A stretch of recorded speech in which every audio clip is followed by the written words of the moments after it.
영어 실력이 대단하다. 일본인들은 영어를 스피킹 이거 못해. 그런데 한국 사람들은 스피킹까지 잘한다. 일본에서 하나의 선진국이라는 그 하나의 그 기준은 영어를 잘하느냐 못하느냐 이런 게 좀 있어서 그런 부분이 또 옛날에는 거의 비슷했는데 영어 레벨도 지원당했다 혹은 차이가 벌어졌다 이게 있어요. 일본에서 매년 히트쇼크에 대한 문제가 제기되는 이유가 무엇인가요? 히트쇼크라는 것은요, 그냥 자고 있는데, 기본은요, 자고 있는데 그냥 사망해버리는 그러한 사고를 말합니다. 그런데 왜 그러냐? 한국에서도 주무시면서 돌아가시는 분이 없는 것은 아닙니다. 그러나 1년에 여러 명 미만이에요. 그런데 일본은 2022년은 그 최근에는 가장 많았고 거의 총 500명 1년에 죽었습니다. 밤 사이에. 물론 밤이 아닐 수도 있어요. 낮에도 돌아가신 분도 있지만 기본적으로 이게 왜 일어나느냐라고 하면 초체온증 그러니까 산에 가서 실제로 동사한다라든가 특히 거기 눈이 많은 지역에서 눈 속에서 그냥 죽는다라든가 그것은 아니에요. 그거 진짜 동사죠. 그거 아니라 초체온증입니다. 이것은 35도 이하가 되면 초체온증이 됩니다. 35도 이하가 되면 사람들은 여러 가지 면에서 굉장히 돌아가실 위험이 높아집니다. 현재 일본 집은 먼저 추워요. 한국은 온돌도 있고 그리고 춤실 때 전기 매트라든가 전기 담요라는 것으로 따뜻하게 주무시는 분들이 많습니다. 그리고 침대도 온돌 침대라든가 있잖아요. 기본적으로 한국 사람들은 따뜻하게 해야 잘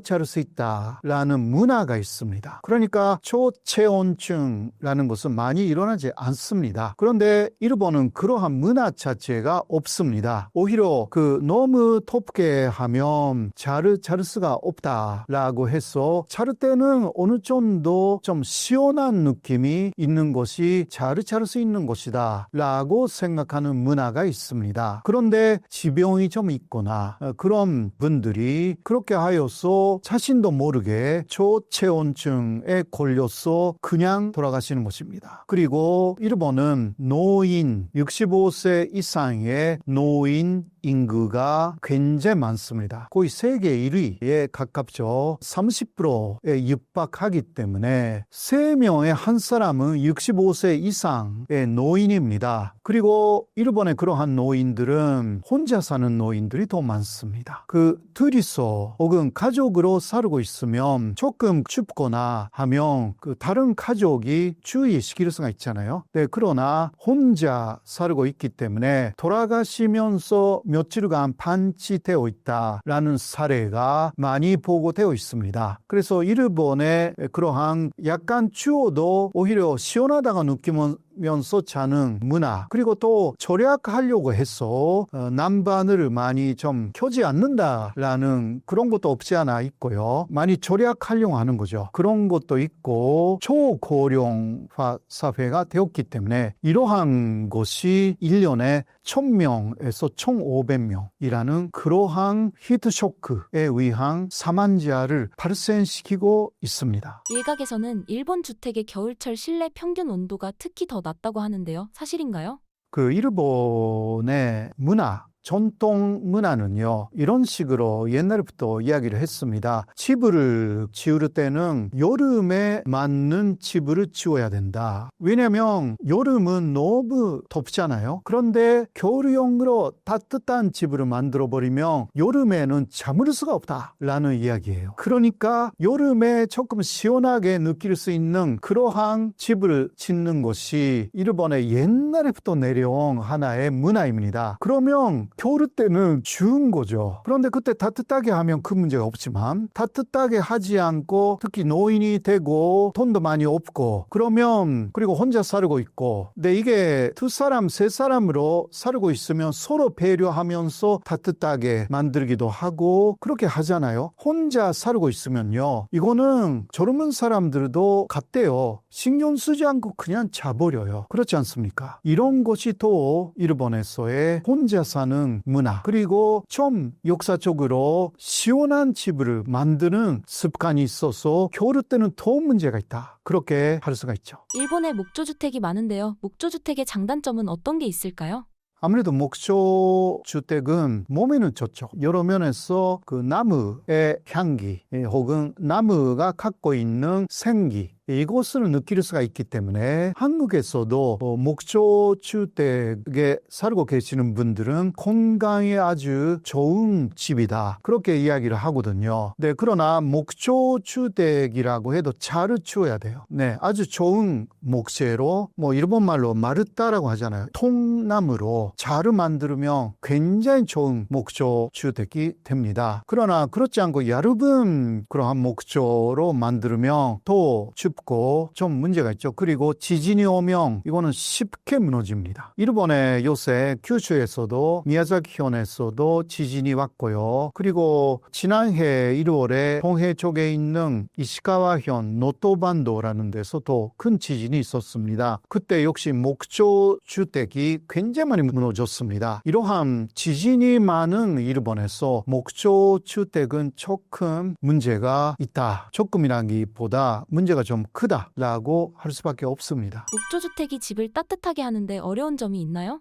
아무리 목조주택이라고 해도 따뜻하게 하는데 그러니까 그 불을 그렇게 만들거나 그런 데는 문제없이 만들어져 있어요. 그러나 아무래도 목조주택이기 때문에 그런 부분에서 상당히 조심스럽잖아요. 불을 사용한다라는 것 자체가 그렇기 때문에 조심하면서 불을 많이 사용하지 않도록 그렇게 하는 문화가 있어서 그래서 더 추울 수가 있다. 그래서 일본에서는 추울 때는 난방기구라든가 불을 만들어서 한다라든가 그런 것보다 잘 때도 두꺼운 이불을 많이 덮고 잔다라든가 이불을 되게 세게 덮고 잔다라든가 굉장히 무겁거든요. 네, 그런 식으로 주무시는 분들이 꽤 있습니다. 일본 겨울 온천 여행 시 한국인들이 주의해야 할 점은 무엇인가요? 일본 온천에서는 그렇게 춥게는 하지 않다라고 할 수가 있지만 그래도 일단 생각보다 추울 수가 있기 때문에 혹시 추우면 이야기를 해야 합니다. 요새 일본도 여러 가지 면에서 물가가 비싸고 에너지 값이 비싸지고 있기 때문에 절약하려고 하거든요. 요관이나 호텔에서도 그렇기 때문에 그런 부분은 조심해야 된다. 그런 식으로 알고 계시면 좋을 것입니다. 최근 일본의 쌀값 대란이 발생한 이유가 무엇인가요?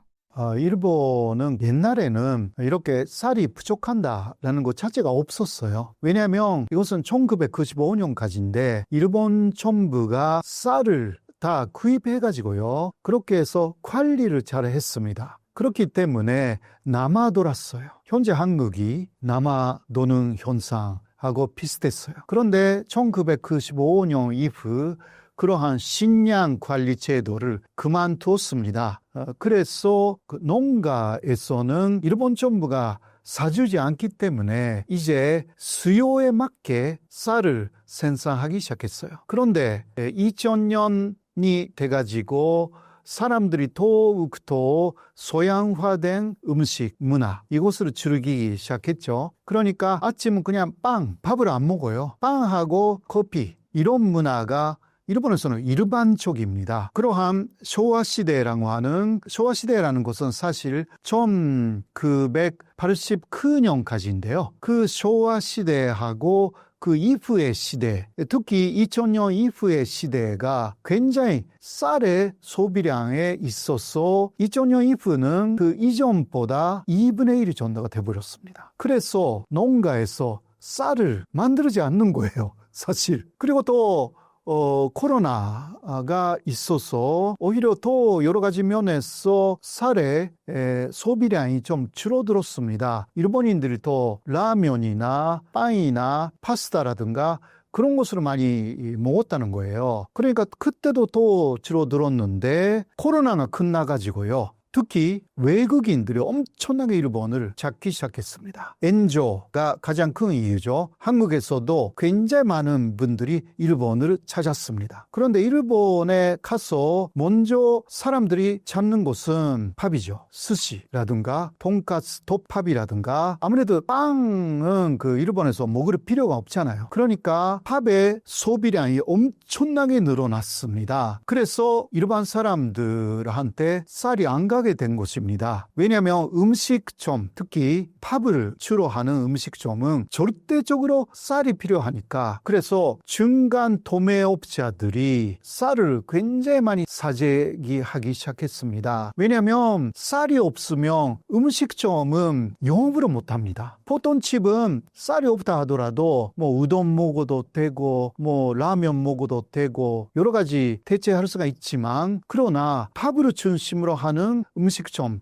일본이 그게 주류잖아요. 그러니까 이게 영업이 안 되게 되기 때문에 이제 중간 도매업자들은 사재기를 엄청나게 하기 시작했어요. 왜냐하면 쌀 자체가 원래 부족하고 많지는 않아요. 그 한계가 있어요. 그러니까 먼저 사재기하고 자신들의 항상 그 도매업자로서 그렇게 납품하는데 우선적으로 납품합니다. 그러니까 보통 일본인들은 슈퍼라든가 가면 없어요. 있어도 엄청나게 비싸요. 이러한 현상이 특히 지난해 2024년 여름 이후 굉장히 큰 문제가 됐습니다. 일본에서. 근데 10월이 돼가지고 새로운 그 쌀이 생산이 되었지만 그래도 해소가 되지 않았습니다. 아무래도 일본에 가는 외국인들이 지금도 많기 때문에 한국 사람뿐만이 아니라 세계에서 일본으로 갑니다. 엔조이기 때문에. 이것은 엔조 현상이 끝나야만이 해결될 수 있는 문제다라고 할 수가 있죠.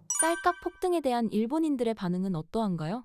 일본에서 그러니까 비춘미라는 게 있다라는 거 다 알게 되잖아요. 그러면 다 내놔라 빨리 그런 식으로 왜 지금 뭘 아끼고 있냐 막 이러한 상황이죠. 왜냐하면 쌀값이 그 폭등했는데 그거는 다 서민들의 부담이잖아요. 그런데 일본 정부는 또 생각이 있어요.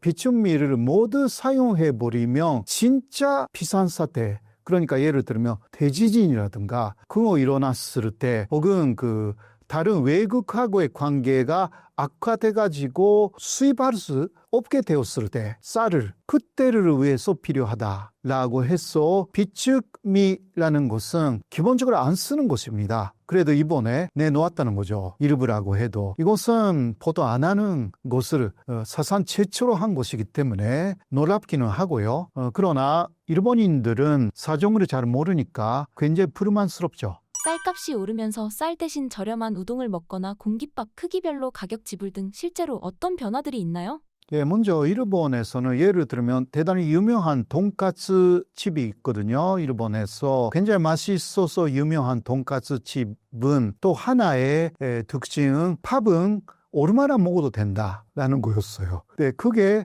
끝난 거죠. 그러니까 한 그릇, 두 그릇째 먹을 때는 돈 내야 돼요. 한국하고 똑같이 된 거죠. 그 전에는 아무리 먹어도 괜찮은 것이었어요. 돈가스 자체가 비싸기 때문에 그런 거였죠. 그리고 야채, 거기에서는 양배추가 거의 거기도 무료였어요. 근데 그런 것도 많이 바뀌었어요. 아무래도 그 물가가 너무 비싸기 때문에 일본 안에서도 그러한 그 음식 값에 대한 변화가 많이 일어나고 있다라고 할 수가 있습니다. 일본의 젊은 세대는 선진국이었던 일본을 모른다, 한국이 선진국인 줄 안다고 말씀하신 이유가 무엇인가요? 이것은요, 그렇게 알려진 것은 2019년이었어요. 그때 한국에서는 No Japan, No 아베 그 운동이 한참이었습니다. 왜냐하면 그 일본 아베 정권이 한국에 대한 그 수출 규제를 했기 때문이었죠. 그런데 일본의 젊은이들은 조금 놀랐어요. 왜냐하면 노 재팬 할 어떤 이유가 있냐. 그러니까 그것은 일본 제품을 사지 않는다라는 이야기잖아요. 그런데 일본 제품보다 한국 제품이 좋은 게 많은데 왜 굳이 일본 제품을 사지 않겠다고 이야기를 하는지 모르겠다고. 이게 그러니까 젊은 일본인들의 머릿속에는 먼저 젊은 사람들이니까 화장품 같은 거 그게 저렴하고 좋은 화장품이다. 그거는 한국 거거든요. 그리고 종류가 많다. 일본 것보다 훨씬 좋다. 일본의 그 시세이도라든가 그런 것은 비싸기만 한다. 그런데 내용상 차이가 없다. 그러니까 한국이 좋은 것을 저렴하게 만들 수가 있다. 거기서 그냥 선진국이다라는 이미지가 그냥 피부로 느끼는 것이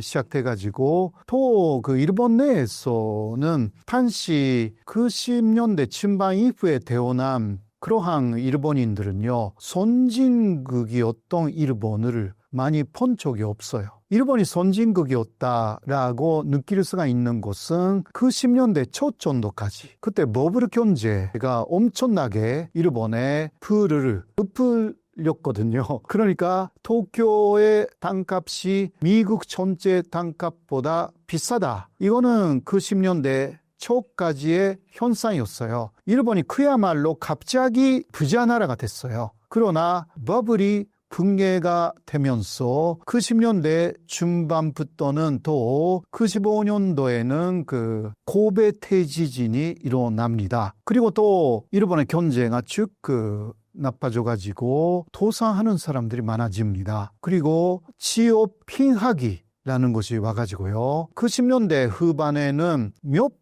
번 회사에 원서를 내도 취업할 수가 없었습니다. 그런 분들은 지금도 프리타라고 했어요. 프리타가 뭐냐고 하면 평생 알바 하면서 사시는 분들이에요. 그런 분들은 그 시기에 취업을 못했기 때문에 아르바이트로 살아야 된다라고 결심해서 현재까지 오고 있는 분들이 있어요. 프리하게 그렇게 움직인다. 그런 뜻인데 그때의 젊은 아이들이었던 사람들은 일본이 선진국이 아닙니다. 오히려 훨씬 한국이 불쌍하고 있었고요. 그리고 그 이후는 또 2000년이 되면 리만 쇼크도 있었고 한국은 리만 쇼크를 일본보다는 덜 그때 피해를 받았습니다.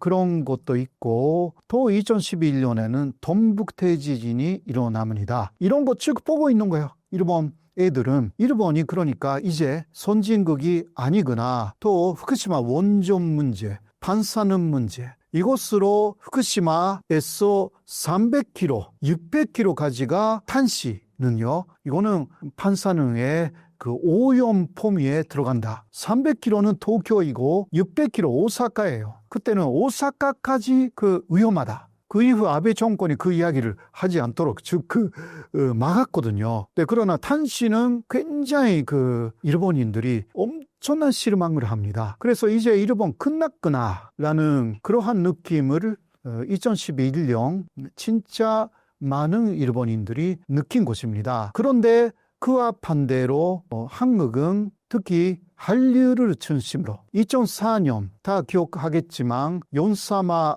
붐, 배현중의 겨울연가가 일본에서 대히트를 치면서 그 이후에 한류 드라마 이어서 K-팝 일본에서 엄청난 붐이 일어나가지고 이제 역시 문화 콘텐츠라는 것이 선진국이라는 것을 상당히 각인시킵니다. 그리고 한국의 경제적인 부상이죠. 삼성을 중심으로 해가지고 일본 기업들이 굉장한 고액의 투자를 못해요. 여러 가지 한계가 있습니다. 그러나 삼성은 1년에 200억, 300억 이거 전혀 문제없이 투자를 해가지고 기업을 발전시키잖아요. 일본은 기업이 그러한 체력이 없어요. 이거 다 뉴스에서 보는 일본 젊은이들 그리고 일본인들 전체가 한국에 대해서 일본은 언젠가 추월당하구나 라고 생각하기 시작했고 실제로 2015년 물가까지 생각한 GDP로 한국이 일본을 추월했습니다. 최근에는 물가를 고려하지 않아도 면목상의 GDP로서도 한국이 일본을 추월했습니다. 그래서 이제 면실코인이 이제 한국이 좀 위로 가구나 라는 것을 많은 일본인들이 느끼고 있습니다. 또 하나는 영어 실력이 대단하다. 일본인들은 영어를 스피킹 이거 못해요. 그런데 한국 사람들은 스피킹까지 잘한다. 이유는 간단해요. 일본의 영어 시험은 스피킹 거의 없어요. 한국은 스피킹까지 해요. 그러니까 그 차이인데, 그러나 한국 사람 왜 그렇게 영어를 잘해? 이거는 일본에서 하나의 선진국이라는 그 하나의 그 기준은 영어를 잘하느냐 못하느냐 이런 게 좀 있어서 그런 부분이 또 옛날에는 거의 비슷했는데 영어 레벨도 지원당했다 혹은 차이가 벌어졌다 이게 있어요. 그렇다면 앞으로 한일 관계는 어떻게 변화가 될까요? 젊은 세대는 그 서로에 대한 편견이 없기 때문에 금방 사이좋게 됩니다. 사실 한국의 젊은이들도요, 일본 문화를 굉장히 좋아한다고 합니다.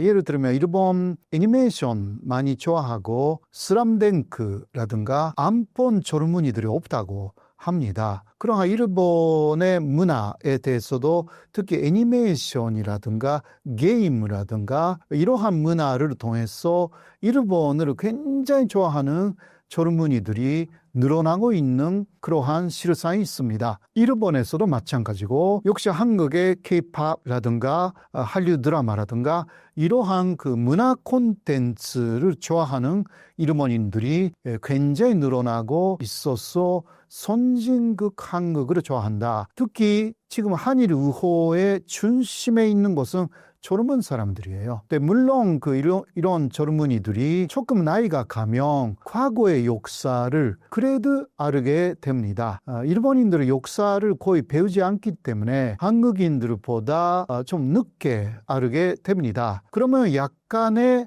인식의 차이는 생길 수가 있지만 그래도 그런 젊은 시절에 서로 교류를 한다면 서로 친구 관계를 많이 만들어 가지고 그러면 그 친구들이 30대, 40대, 50대가 되어도 왔다 갔다 하고 친구 관계를 맺을 수가 있으면 한일 관계는 굉장히 희망적이다 라고 할 수가 있습니다. 마지막으로 신사임당 구독자분들께 한 말씀 부탁드립니다.